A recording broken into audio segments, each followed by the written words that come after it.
What you are all about to be part of, America, is a historic moment of firsts. To administer the oath to our first African American, our first Asian American, and our first woman vice president, Kamala Harris, it is my great privilege to welcome to the inaugural stage the first Latina to ever serve on the Supreme Court of the United States of America, Justice Sonia Sotomayor. Ladies and gentlemen, please remain standing for the oath of office, followed by musical honors.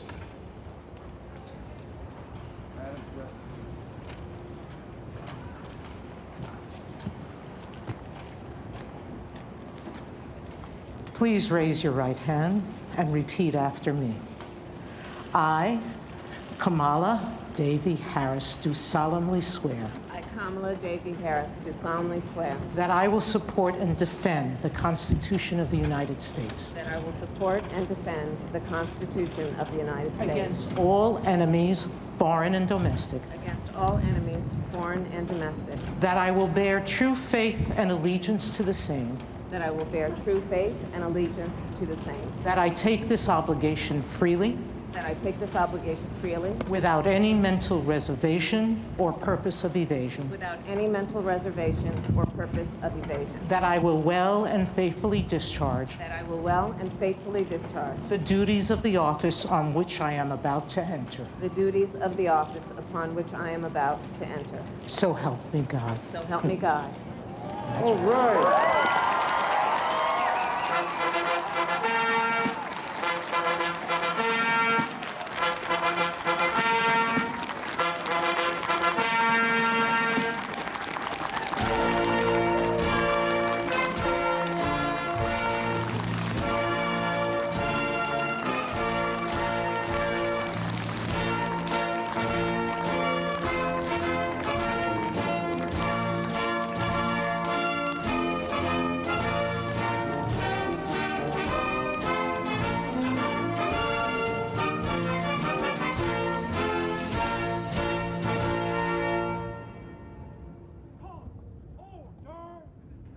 Ladies and gentlemen, please be seated.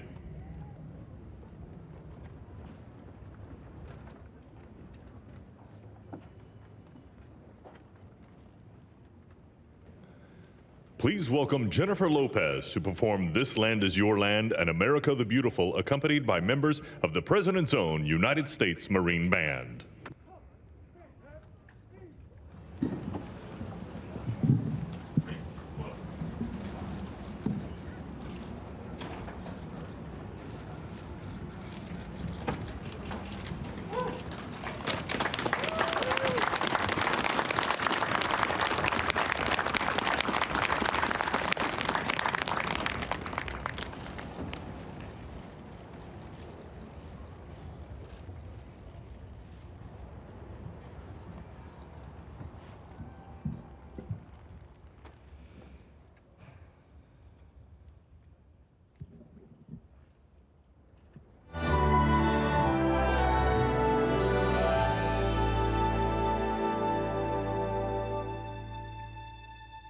This land is your land. This land is my land. From California to the New York Islands, from the Redwood Forest to the Gulf Stream waters. This land was made for you and me. As I went walking down that ribbon of highway, I saw above me that endless skyway. I saw below me that golden valley. This land was made for you and me. Oh, this land, oh, this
Well, that was great. The sun is shining, and Mr. President-elect, this is the first inauguration in the history of America where J-Lo was the warm-up act for Chief Justice Roberts. With that, it is now my distinct honor to introduce the Chief Justice of the Supreme Court of the United States, John Roberts, to administer the presidential oath to the next President of the United States, Joseph R. Biden.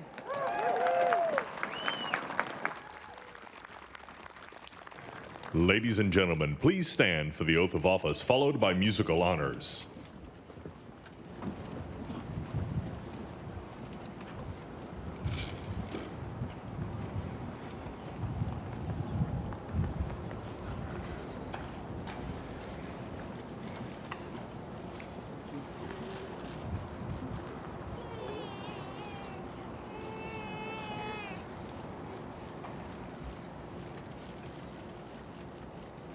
Please raise your right hand and repeat after me. I, Joseph Robinette Biden, Jr., do solemnly swear I, Joseph Robinette Biden, Jr., do solemnly swear that I will faithfully execute that I will faithfully execute the office of President of the United States the office of President of the United States and will, to the best of my ability, and will, to the best of my ability, preserve, protect, and defend preserve, protect, and defend the Constitution of the United States. the Constitution of the United States. So help you God. So help me God. Congratulations, Mr. Thank you. President.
Ladies and gentlemen, please be seated.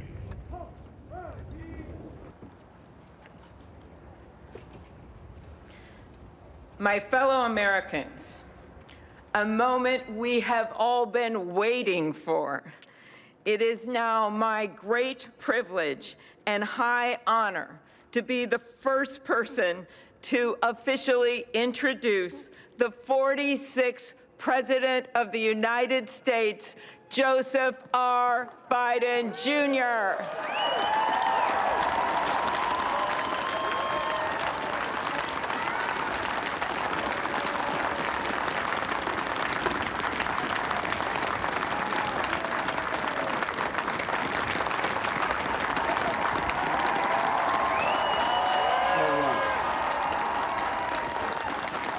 Chief Justice Roberts, Vice President Harris,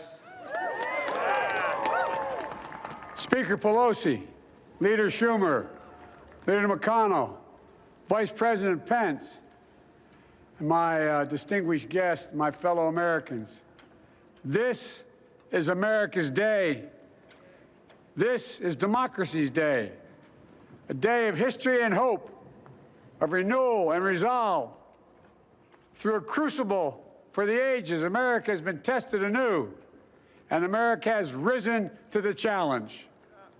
Today, we celebrate the triumph not of a candidate, but of a cause, the cause of democracy. The people, the will of the people has been heard, and the will of the people has been heeded. We've learned again that democracy is precious. Democracy is fragile. And at this hour, my friends, democracy has prevailed. So now, on this hallowed ground where just a few days ago, violence sought to shake the Capitol's very foundation, we come together as one nation, under God, indivisible, to carry out the peaceful transfer of power as we have for more than 2 centuries. As we look ahead in our uniquely American way, restless, bold, optimistic, and set our sights on the nation we know we can be and we must be. I thank my predecessors of both parties for their presence here today. I thank them from the bottom of my heart. And I know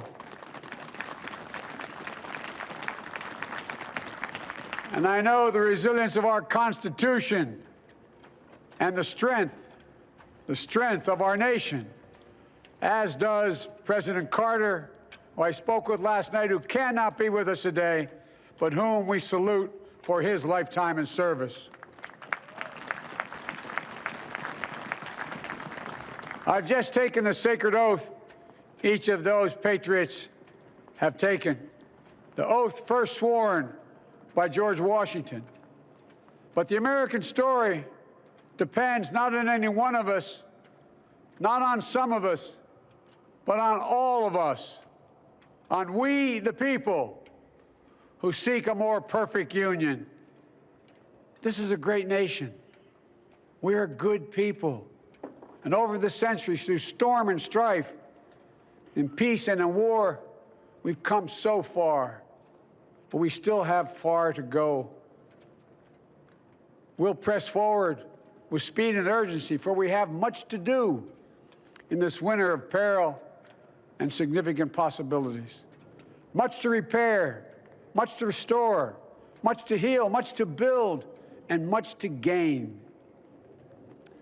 Few people in our nation's history have been more challenged or found a time more challenging or difficult than the time we're in now. Once-in-a-century virus that silently stalks the country has taken as many lives in 1 year as America lost in all of World War II. Millions of jobs have been lost. Hundreds of thousands of businesses closed. A cry for racial justice, some 400 years in the making, moves us. The dream of justice for all will be deferred no longer.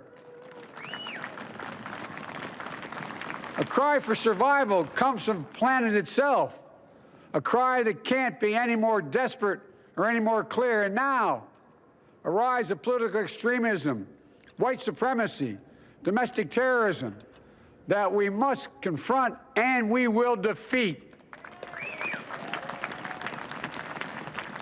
To overcome these challenges, to restore the soul and secure the future of America, requires so much more than words.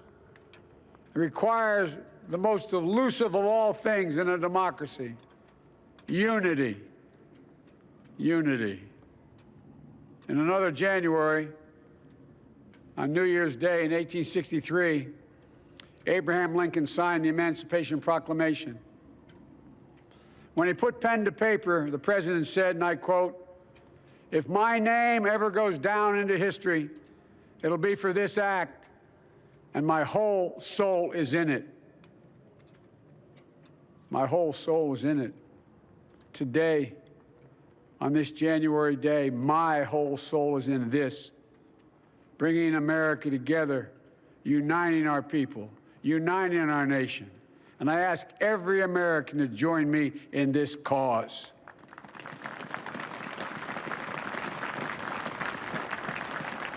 Uniting to fight the foes we face: anger, resentment and hatred, extremism, lawlessness, violence, disease, joblessness, and hopelessness. With unity, we can do great things, important things. We can right wrongs. We can put people to work in good jobs. We can teach our children in safe schools. We can overcome the deadly virus. We can reward work and rebuild the middle class and make health care secure for all. We can deliver racial justice, and we can make America once again the leading force for good in the world. I know speaking of unity can sound to some like a foolish fantasy these days. I know the forces that divide us are deep and they are real. But I also know they are not new. Our history has been a constant struggle between the American ideal that we're all are created equal and the harsh, ugly reality that racism, nativism, fear, demonization have long torn us apart. The battle is perennial, and victory is never assured. Through Civil War, the Great Depression, World War, 9/11, through struggle, sacrifice, and setbacks, our better angels have always prevailed. In each of these moments, enough of us have come together to carry all of us forward. And we can do that now. History, faith, and reason show the way of unity. We can see each other not as adversaries, but as neighbors. We can treat each other with dignity and respect. We can join forces, stop the shouting, and lower the temperature. For without unity, there is no peace, only bitterness and fury. No progress, only exhausting outrage. No nation, only a state of chaos. This is our historic moment of crisis and challenge, and unity is the path forward. And we must meet this moment as the United States of America. If we do that, I guarantee you we will not fail. We have never, ever, ever, ever failed in America when we've acted together. And so today, at this time, in this place, let's start afresh, all of us. Let's begin to listen to one another again, hear one another, see one another, show respect to one another. Politics doesn't have to be a raging fire, destroying everything in its path. Every disagreement doesn't have to be a cause for total war. And we must reject the culture in which facts themselves are manipulated and even manufactured.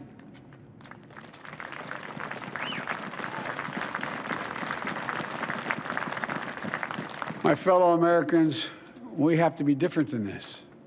America has to be better than this. And I believe America is so much better than this. Just look around. Here we stand in the shadow of the Capitol Dome, as was mentioned earlier, completed amid the Civil War, when the Union itself was literally hanging in the balance. Yet we endured. We prevailed. Here we stand, looking out on the great mall where Dr. King spoke of his dream. Here we stand where 108 years ago, at another inaugural, thousands of protesters tried to block brave women marching for the right to vote. And today, we mark the swearing in of the first woman in American history elected to national office, Vice President Kamala Harris. Don't tell me things can't change. Here we stand across the Potomac from Arlington Cemetery, where heroes who gave the last full measure of devotion rest in eternal peace. And here we stand, just days after a riotous mob thought they could use violence to silence the will of the people, to stop the work of our democracy, to drive us from this sacred ground. It did not happen. It will never happen. Not today, not tomorrow, not ever. Not ever.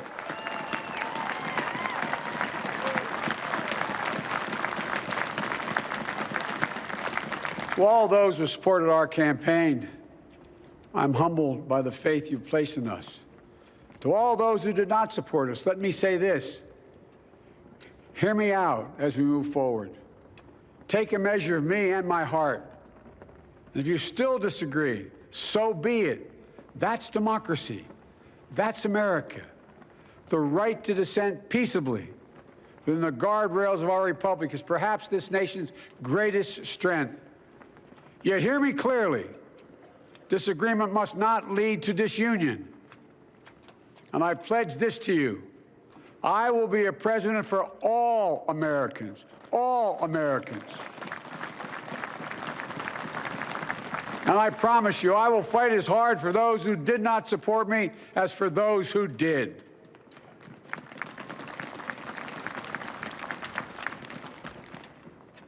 Many centuries ago, St. Augustine, a saint of my church, wrote that a people was a multitude defined by the common objects of their love. Defined by the common objects of their love. What are the common objects we as Americans love that define us as Americans? I think we know. Opportunity, security, liberty, dignity, respect, honor, and yes, the truth. Recent weeks and months have taught us a painful lesson. There is truth and there are lies. Lies told for power and for profit.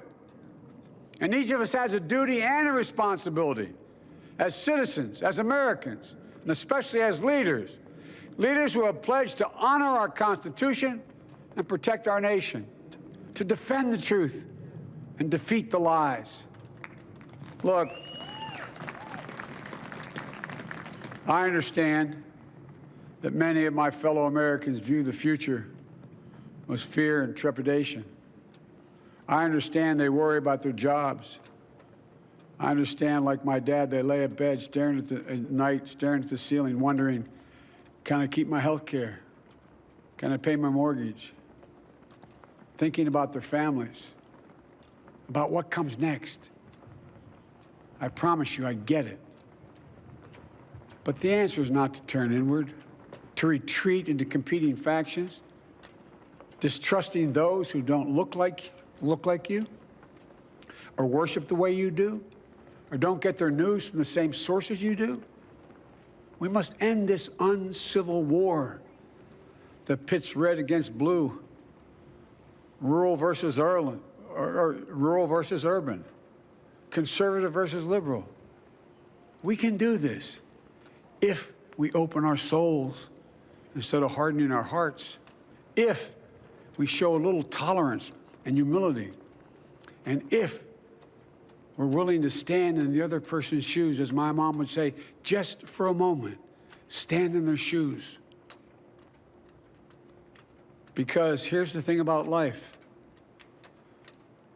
There's no accounting for what fate will deal you. Some days, when you need a hand. There are other days when we're called to lend a hand. That's how it has to be. That's what we do for one another. And if we are this way, our country will be stronger, more prosperous, more ready for the future. And we can still disagree. My fellow Americans, in the work ahead of us, we're going to need each other. We need all our strength to persevere through this dark winter. We're entering what may be the toughest and deadliest period of the virus. We must set aside politics and finally face this pandemic as one nation. One nation. And I promise you this, as the Bible says, weeping may endure for a night, but joy cometh in the morning. We will get through this together. Together. Look, folks, all my colleagues I serve with in the House and the Senate up here, we all understand the world is watching all of us today. So here's my message to those beyond our borders. America has been tested, and we've come out stronger for it. We will repair our alliances and engage with the world once again, not to meet yesterday's challenges, but today's and tomorrow's challenges. And we'll lead not merely by the example of our power, but by the power of our example.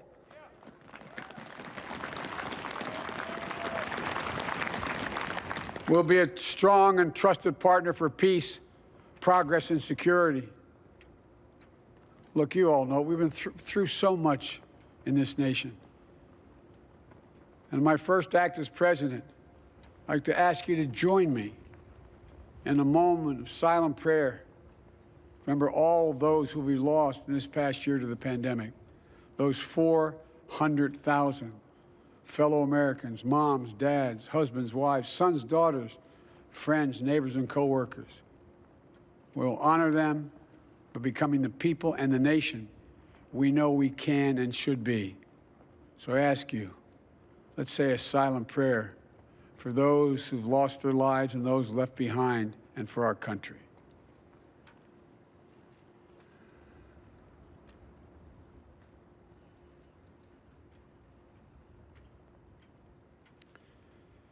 Amen. Folks, this is a time of testing. We face an attack on our democracy and on truth, a raging virus, growing inequity, the sting of systemic racism, a climate in crisis, America's role in the world. Any one of these would be enough to challenge us in profound ways. But the fact is, we face them all at once, presenting this nation with one of the gravest responsibilities we've had. Now we're going to be tested. Are we going to step up, all of us? It's time for boldness, for there's so much to do. And this is certain.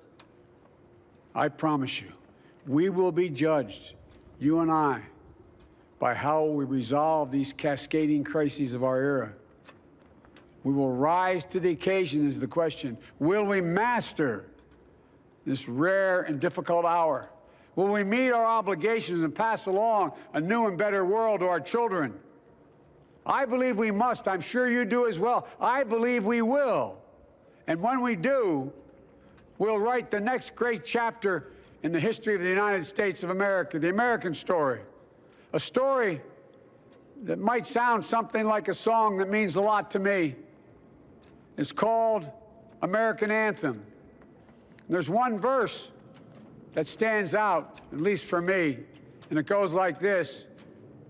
The work and prayers of century have brought us to this day. What shall be our legacy? What will our children say? Let me know in my heart when my days are through. America, America, I gave my best to you. Let's us add our own work and prayers to the unfolding story of our great nation. If we do this, then when our days are through, our children and our children's children will say of us, they gave their best, they did their duty, they healed a broken land.